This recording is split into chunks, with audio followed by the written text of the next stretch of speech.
Özgür Asya Radyosu'na göre Çin Komünist Parti yönetiminin Doğu Türkistan'daki cami yıkma siyasetine devam ettiği bildirildi. Çin, 2016'dan beri Doğu Türkistan'da yürüttüğü cami yıkma girişimine restorasyon bahanesi devam ettiği ve bunu kamu güvenliği için yaptığını iddia ederken çok sayıda tarihi caminin yok edildiği biliniyor. Son gelen bilgilere göre Doğu Türkistan'ın Artuş şehri Suntak bölgesindeki temeli sağlam tarihi Azna Pazar Camii ve Destangam camilerinin yıkıldığı, bölgedeki kubbesiz olarak yeni inşa edilen Taras Camii'nin bırakıldığı öğrenildi. 2016 yılında başlayan cami yıkım siyasetlerini yerel halk için restorasyon çalışmaları olarak nitelendiren Çinli yetkililer, 2016'dan bugüne kadar Doğu Türkistan genelindeki %70 camiyi yıktı.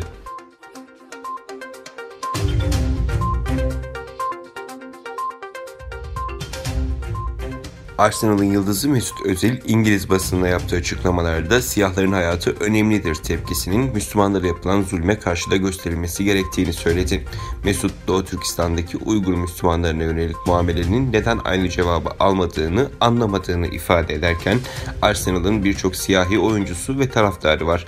İnsanlar keşke aynı şeyi Uygur Müslümanları için de yapsa. Çünkü Arsenal'ın birçok Müslüman oyuncusu ve taraftarı da var şeklinde konuştu.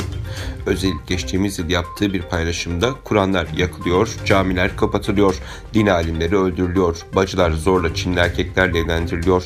Tüm bunlara rağmen ümmeti Muhammed suskun diyerek Çin hükümetinin zulmüne karşı tepkisini dile getirmişti. Çin hükümeti bu paylaşım üzerine Arsenal'ın Mesut Özil'in bulunduğu maçlarına ambargo uygulamıştı. Tecrübeli futbolcu o dönemde Arsenal'ın siyasete bulaşmak istemiyoruz dediğini ve bu konuda yanında olmadığını savunmuştu.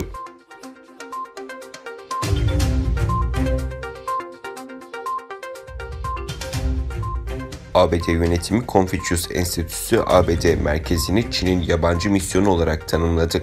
Dışişleri Bakanı Mike Pompeo yaptığı yazılı açıklamada Çin'in 40 yıldan uzun zamandır ABD toplumuna özgür ve açık erişimi olduğunu, ancak aynı erişimi kendi ülkesine gelen yabancılara vermediğini vurguladı.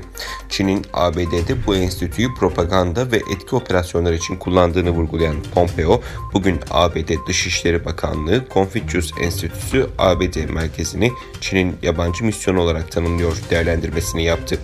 Confucius Enstitüsü ABD merkezinin ülkedeki üniversiteler ve okullarda Çin propagandası yaptığını belirten Pompeo, Confucius Enstitüleri Çin tarafından fonlanmaktadır ve Çin Komünist Partisi'nin küresel etki ve propaganda aracıdır ifadesini kullandı.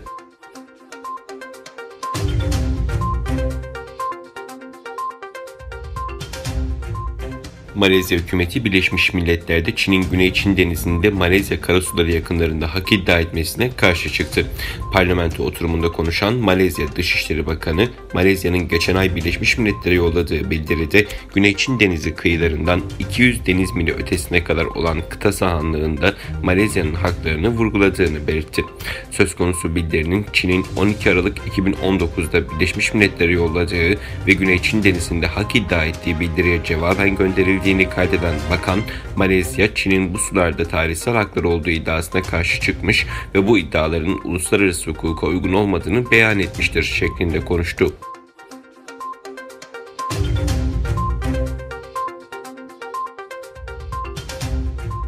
ABD ve Slovenya 5G temiz ağ güvenliği için işbirliği protokolü imzaladı.